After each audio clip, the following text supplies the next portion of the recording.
இனிய உறவுகள் அனைவருக்கும் இனிய காலை வணக்கம். இன்றைக்கி நம்ம பார்க்க போகிறது சீனிய அவரைக்காய் பொரியல் தாங்க பண்ணியிருக்கிறோம். வழக்கம் போல் செம்ம டேஸ்ட்டாக பண்ணியிருக்கேங்க. கொஞ்சம் வித்தியாசமாக மசாலா அதோடு சேர்த்து செம்ம டேஸ்ட்டாக பண்ணியிருக்கேங்க. நீங்கள் ஒரு தடவை இதே போல் ட்ரை பண்ணி பாருங்கள். அப்புறம் நீங்கள் சீனிய அவரைக்காய் வாங்கும் போதெல்லாம் இதே போல் தான் ட்ரை பண்ணுவீங்க. அந்த அளவுக்கு டேஸ்ட்டு சூப்பராக இருக்குங்க. இன்று பிறந்தநாள் மற்றும் திருமண நாள் கொண்டாடுற எல்லாருக்குமே என்னுடைய வாழ்த்துக்கள். இப்போ வாங்க நம்ம ரெசிபி எப்படி பண்ணலான்னு பார்த்துடலாம். 1/4 கிலோ சீனிய அவரைக்காவை நல்லா இந்த மாதிரி கட் பண்ணிவிட்டு எடுத்துருக்கிறேன். நல்லா தண்ணிக்குள்ளே போட்டு 2-3 தடவை கழுவிட்டு எடுத்து வச்சுக்கலாம். இப்போ இந்த சீனிய அவரைக்காவை நல்லா வேக வச்சுக்கலாங்க. இப்போ ஒரு கடாயில் கொஞ்சமாக தண்ணி ஊற்றி தண்ணி நல்லா ஒரு கொதி வந்துருச்சு. இப்போ நம்ம சீனிய அவரைக்காவை இதுக்குள்ளே சேர்த்துக்கலாங்க. இப்போ இந்த சீனிய அவரைக்காவுக்கு தேவையான அளவு உப்பு சேர்த்துக்கலாம். இதை நம்ம மூடி வச்சு வேக விட வேண்டாம். இது திறந்தே வேகட்டும். அப்போ தான் நம்மளுக்கு சீனிய அவரைக்காய் கலர் மாறாமல் இருக்கும். இப்போ பாருங்கள், நம்ம சீனிய அவரைக்காய் சேர்த்தா பிறகு நல்லா தண்ணி கொதிக்க ஆரம்பிச்சிருச்சு. நல்லா இந்த சீனிய அவரைக்காவும் நல்லா வேகட்டும்.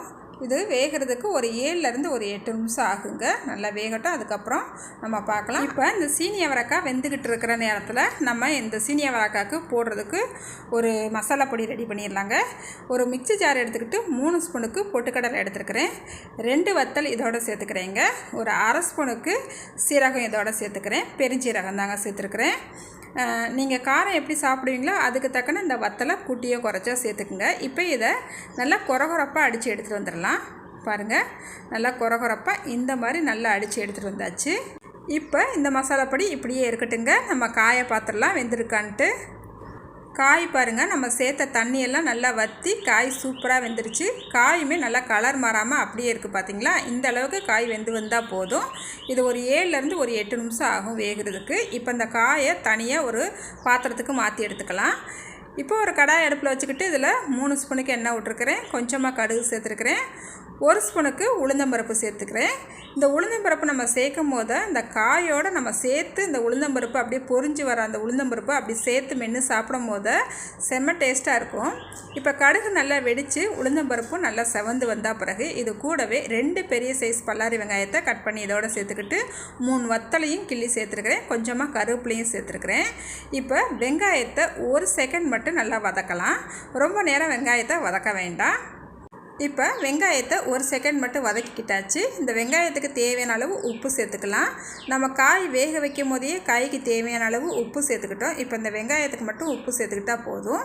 இப்போ நல்லா கலந்து விட்டுட்டு நம்ம வேக வச்சுருக்கிற சீனிய அவரைக்காவை தண்ணியெல்லாம் வடிச்சிட்டு இதோட சேர்த்துக்கலாம். இப்போ அடுப்பை ஏற்றி வச்சுக்கோங்க. 1 நிமிஷத்துக்கு அடுப்பை ஏற்றி வச்சுட்டு நல்லா இந்த சீனிய அவரைக்காவில் உள்ள தண்ணி சத்து வத்துற வரைக்கும் 1 நிமிஷத்துக்கு மட்டும் நல்லா கலந்து விட்டுக்கலாம். இப்போ பாருங்கள், அடுப்பை மிதமான தீயில் வச்சு அதுக்கப்புறம் ஒரு 2 நிமிஷம் நல்லா வதக்கிக்கிட்டேன். சீனிய அவரைக்காய் நல்லா வதங்கி வந்துருச்சு. எண்ணெயெல்லாம் நம்மளுக்கு நல்லா பிரிஞ்சு வந்துருச்சு. நல்லா எண்ணெயிலேயே வதக்குனது போலயே இருக்கும் இந்த சீனிய அவரைக்காய். இந்த மாதிரி செஞ்சுக்கோங்க. கம்மியான எண்ணெயிலேயே நம்ம சீனிய அவரைக்காவையும் வதக்கிடலாம். அதுக்கப்புறம் நம்ம அரைச்சி வச்சுருக்கிற மசாலா பொடியை இதில் சேர்த்துக்கலாங்க. சேர்த்துட்டு நல்லா கலந்து விட்டுக்கலாம். இப்போ நான் அடுப்பை ஆஃப் பண்ணிவிட்டேன். அடுப்பை ஆஃப் பண்ணிவிட்டு தான் இந்த பொடி சேர்த்துக்கிறணும். இந்த அளவுக்கு வந்தால் போதும். இப்போ நல்லா கலந்து விட்டுக்கலாம். பார்க்குறதுக்கு நம்மளுக்கு இந்த மசாலா பொடி நிறையா இருக்கிறது போல் இருக்கும். அதுக்கப்புறம் நம்ம கலந்து விட்ட பிறகு கரெக்டான அளவில் இருக்குங்க. இந்த மாதிரி மிஸ் பண்ணாமல் இந்த சீனிய அவரைக்காவுக்கு மசாலா பொடி இந்த மாதிரி அரைச்சி சேர்த்துக்குங்க. டேஸ்ட்டு வேறு லெவலில் இருக்குங்க. இப்போ நம்மளுக்கு சீனிய அவரைக்காய் பொரியல் சூப்பராக ரெடி ஆகிடுச்சுங்க. இன்றைக்கி எங்கள் வீட்டில் சாம்பார் வச்சு சீனிய அவரைக்காய் பொரியல், முட்டை ஆஃப் ஆயில் போட்டிருந்தாங்க. இந்த சீனிய அவரைக்காய் பொரியலோட டேஸ்ட்டு பார்த்திங்கன்னா பிரமாதமாக இருந்துச்சுங்க. நீங்கள் இதே மாதிரி இதே அளவுகளோட சீனிய அவரைக்காய் பொரியல் செஞ்சு சாப்பிடுங்க. ரொம்பவே டேஸ்ட்டாக இருக்குங்க.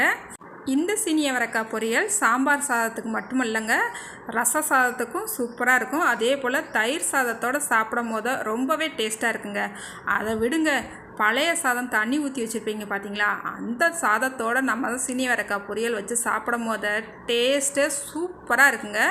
நான் எங்கள் வீட்டில் பழைய சாதம் இல்லாட்டாலும் சுடு சாதத்தில் கொஞ்சமாக தண்ணி ஊற்றி இந்த சீனிய அவரைக்காய் பொரியல் வைக்கும் போதெல்லாம் கொஞ்சம் தண்ணி ஊற்றி சாப்பிடுவேன். அந்த அளவுக்கு டேஸ்ட்டு சூப்பராக இருக்குங்க. நீங்களுமே ஒரு தடவையாவது இதே மாதிரி சீனிய அவரைக்காய் பொரியல் செஞ்சு சாப்பிடுங்க. திரும்ப திரும்ப இதே மாதிரி தான் இனிமேல் சீனிய அவரைக்காய் வாங்கினீங்கன்னா செய்யணும்னு நினைப்பீங்க. அந்த அளவுக்கு இந்த சீனிய அவரைக்காய் பொரியலோட டேஸ்ட்டு சூப்பராக இருக்குங்க. இந்த வீடியோ உங்களுக்கு பயனுள்ளதாக இருக்குன்னு நம்புகிறேன். வீடியோ பார்க்குற நீங்கள் லைக் அண்ட் ஷேர் பண்ணுங்கள்.